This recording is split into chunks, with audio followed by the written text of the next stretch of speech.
Hello everybody, Kyle here, and we are doing part 8 of Metroid Prime. I also hope I didn't get too close to the microphone there. I'm really not sure where to place this thing, because there's no pop filter on it still. I think I'm going to get one this weekend. Anyways, I did a little bit of grinding, and geez, that's... audio is kind of loud. Okay. So just to resync, 31, 32, 33. Sorry, just that the video stuttered a bit when I changed the volume. And that wasn't the only time it stuttered. Okay. Anyways. Jeez, I really don't want to, breathe into the mic. So, I grinded up some missiles before this part. Basically, I think I mentioned it last part. I just saved, blew up those containers right outside the door, went back to save room, saved, rinse repeat a few times until I got a lot of missiles. Now, as for what I'm trying to do here is I'm trying to show that you can be able to scan jump all the way over to Thardus, but I kind of messed it up. I believe the scan point closest to you is the one that I should have used. I don't know if I simply forgot about it or if I did this on purpose. It's hard to remember. Basically, you can skip this entire load zone and you skip this cutscene, and you can also skip the Thardus boss fight. It's it's really funny. So this is Thardus. As per what is Thardus? A pile of sentient rocks. How this happened, I don't know. I think this is the only instance in the entire Prime series where Phazon actually makes something inanimate come to life. I think. I'm struggling to come up with any examples here. I really don't think that this has happened before, and this is the only instance happened.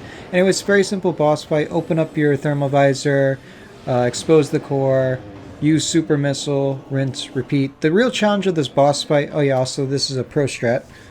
Lay out a bomb when he curls up to a ball, and it'll expose the core instantaneously. So you can pretty much skip the thermal visor part of this fight. I believe it's how people can be able to. Some speed runs involve skipping the thermal visor entirely, so that's how it's done basically. Otherwise, you'd be just sort of aimlessly firing at things of Thardus. Also, Thardus loves to clip through the environment. I've caught him doing that on numerous places. There's a particular funny instance towards the end of this boss fight. Yeah, the real challenge of Thardus is really just trying to actually accurately hit the Phazon core, which is why I grinded up missiles for this boss fight. He's not hard. Actually, I'd honestly say on normal difficulty, pretty much none of these bosses should give you any challenge, assuming that you're walking around picking up items as you go. Nothing should really challenge you that much. I think maybe there's a couple encounters, maybe maybe the Phazon elites, maybe, I don't know. But a lot of these enemies have really exploitable patterns, or they just don't do a lot of damage. Most of the time you can tank through damage pretty easily.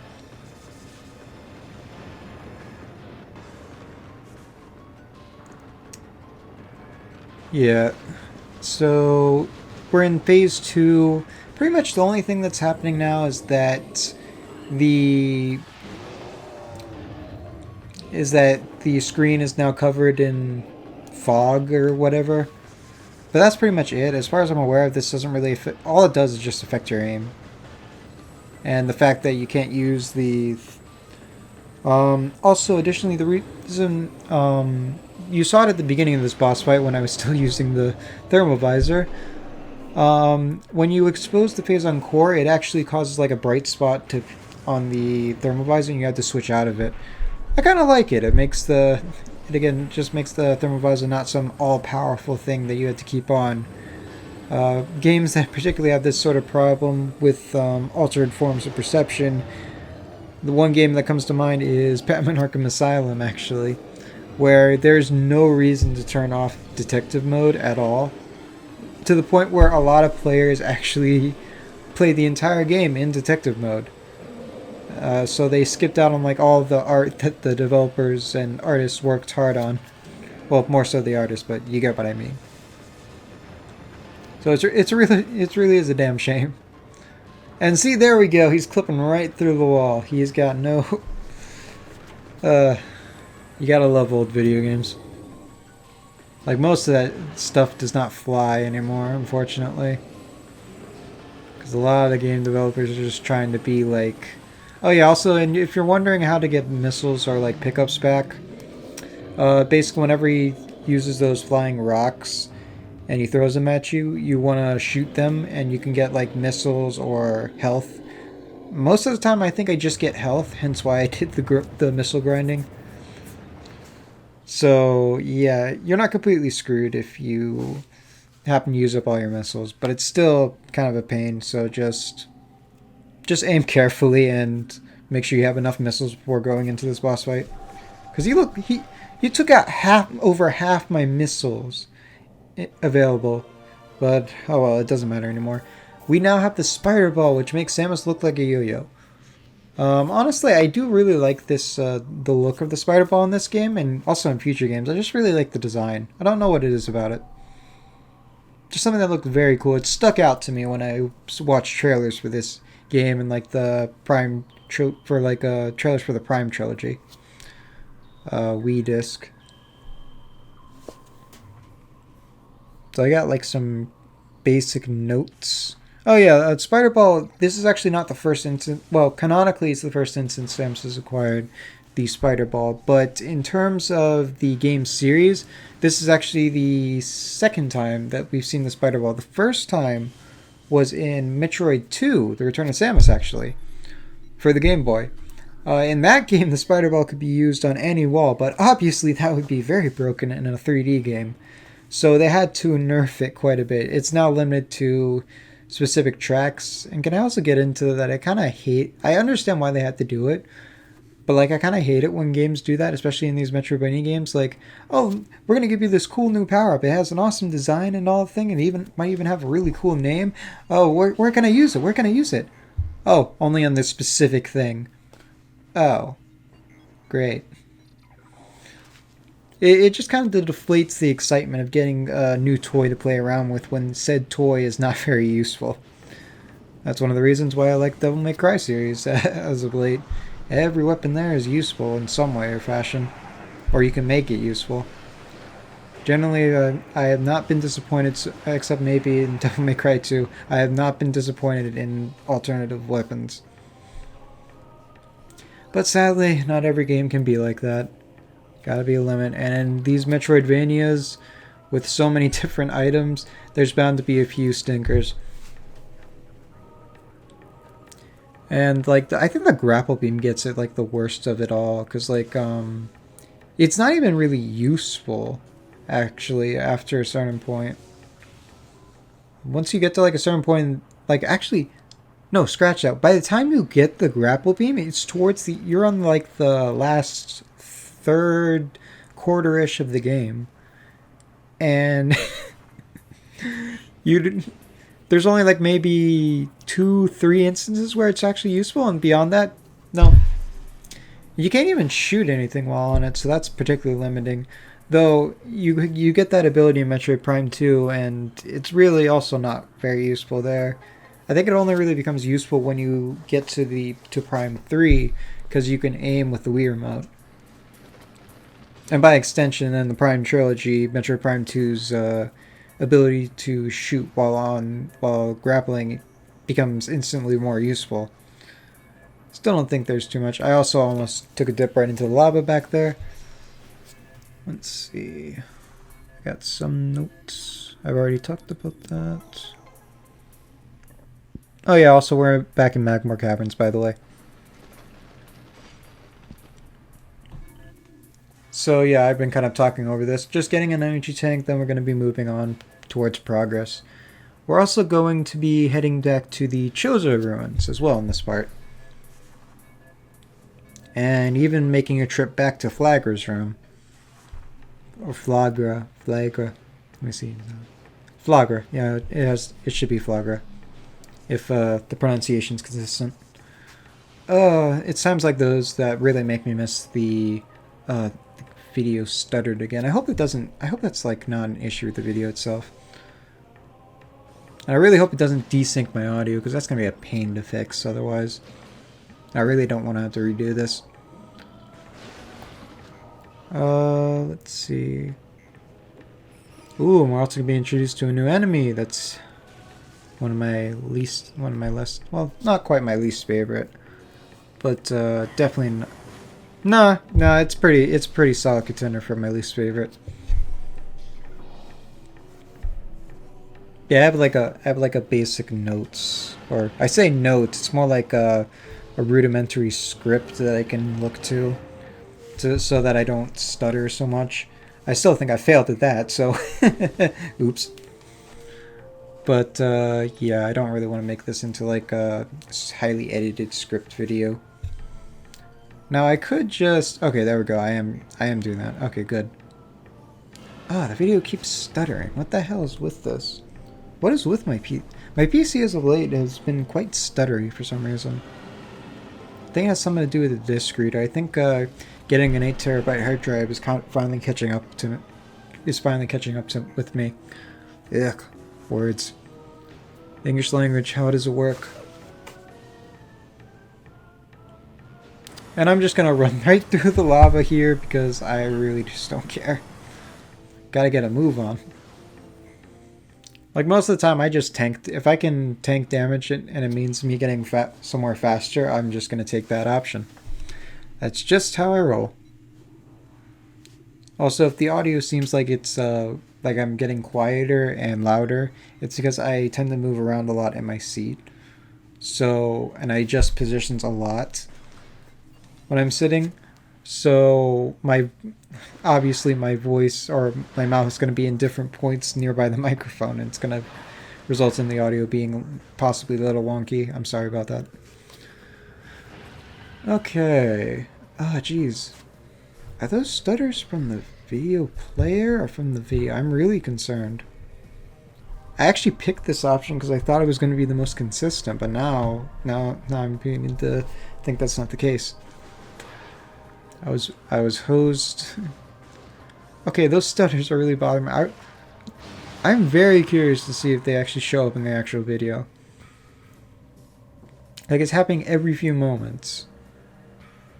Okay, so on the way back to Chozo Ruins. Let's see, what else do I have to talk about? It's kind of a bit of a lull, honestly. Yeah, more stuff about the thermal visor. I'm not really particularly good at explaining the intricacies of game design, unfortunately. That's what people like Matthew Matosis is for, who you should totally watch their channel after you've watched this video. His channel. But yeah, it's good. Leans more on the informative side than the entertaining side, but I find the videos really good. Okay, so we're just gonna use a super missile here to get missile pack. And let us see now. Oh, sorry. 9 to 5 job really just like kind of sucks the life out of you after a while sometimes. It's not too bad. It's a good place to work for, honestly. I think I've said that like multiple times in like different places. Also, we got this enemy now. Downgraded to a regular enemy. I think they also appear in like the main section of the ruins too. Not sure if they do it, if it doesn't. Yeah, it probably does it now. Actually, I might have done it. I just might have been looking away from the video when it popped up earlier. Professional commentary. So I think this video is probably going to be uploaded tomorrow, which would be Friday. So, yeah, I don't really want to do the editing tonight.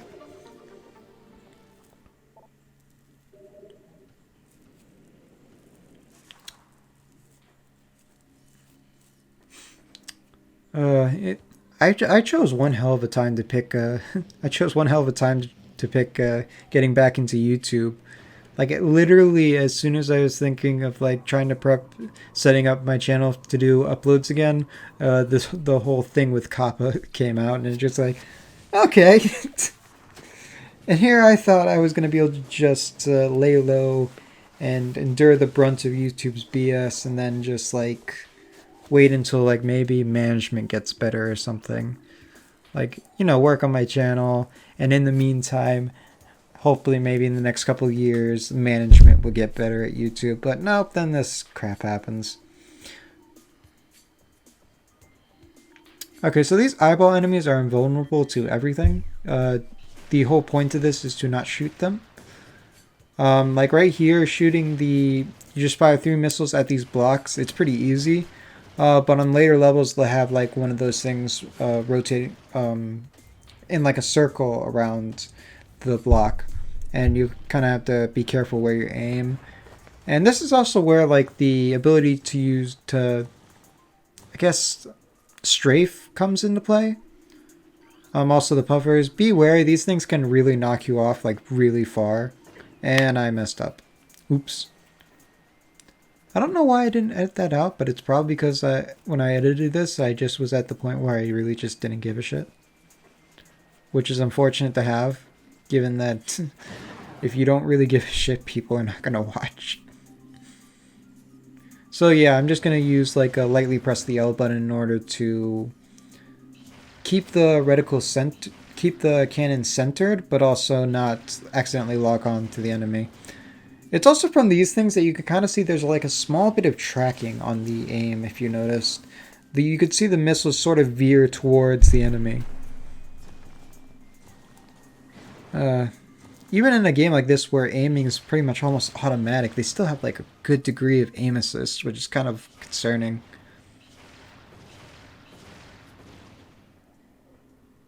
Oh, my eyes. I can't see. Okay, this section was also probably the reason why I grinded for missiles earlier in the part, because I knew that as soon as I was done with Thardus, I was going for this item. And what item is that, you might be asking? Well, it's... Wait for it. The Wave Buster! Which I'm still convinced is a reference to Ghostbusters. The only unfortunate part is there's an enemy coming up that it doesn't work on, and I'll get to that in a minute. Or 2 minutes, depending on how long. Yeah, it's going to be a few minutes. In any case, it's basically... It's the beam combo for the wave beam, the beam missile combo for wave beam. It's an arc of electricity, which looks distinctly like a certain proton pack. It's also probably like I'd say next to the super missile, the best beam power up in the game. The beam ammo power up in the game. Beam combo weapon in the game. Ah, there he is. I'm just gonna ignore him. Her. I don't know this thing's gender. Or sex. I don't know. Yeah, like there's 4 there's 4 beam combos upgrades. The good old super missile, which I like. The wave buster, there's the flamethrower, and then the ice spreader. Honestly, I think the flamethrower and the ice spreader are freaking useless. I'll get more into it once we get to there. So I just have something to talk about for later. And for some reason I feel that... Oh, I'm just trying to get some item pickups. I can respect that. Honestly, I could probably just tank the damage. I have the barrier suit after all. Even in a game where a lock-on is almost automatic, it's borderline automatic because you can just... You have a dedicated lock-on feature. Why do you need aim assist? Honestly, most of this game's aiming is done through lock-on. Like there are very few situations where you have to actually manually aim at anything. And just for a refresher, in case anybody's forgotten or has never played this game and doesn't know, and you hold the R button in order to aim up and down. Otherwise, it's basically just tank controls. Which honestly, I don't know if I mentioned this in earlier parts, but I do kind of like Samus's design in this game in that she looks very tanky in a sense. Actually, yes, I have mentioned this before, I'm pretty sure. But honestly, that recording was a couple of years ago, I think. So, eh. Don't know. Kyle, what are you doing? Okay, yeah. Never mind, I'm going the right way. I had a brief part. Alright, so we're just going to be heading to this section. We're heading back up to Flagger's room for an artifact, actually. Now, if I could be wrong on this, but I think you can actually get this artifact by just going right back into Flagger's room, like after you beat the boss. I could be wrong on that, though. Just gotta take out the war wasps.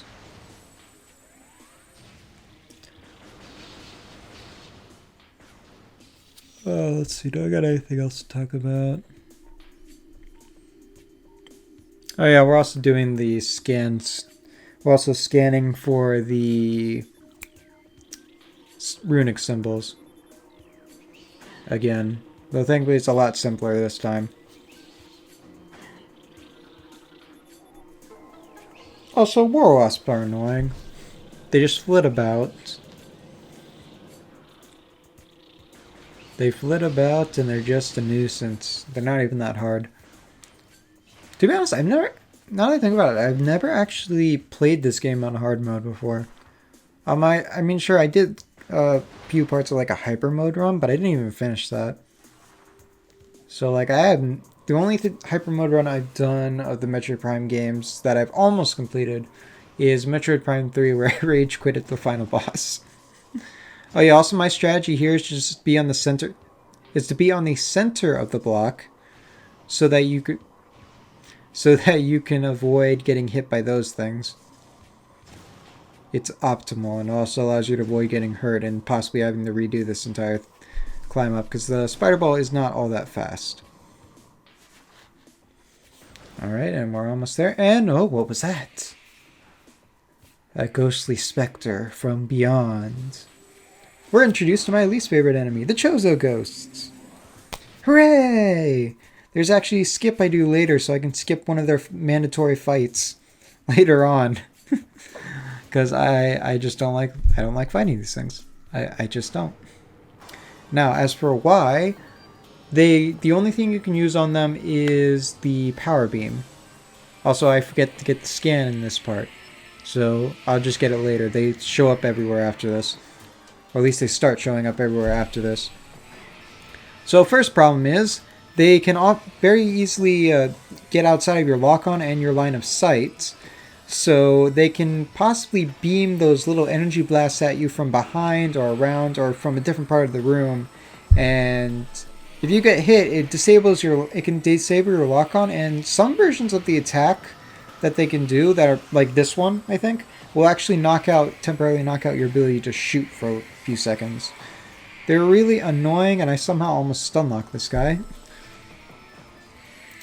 And they're easy.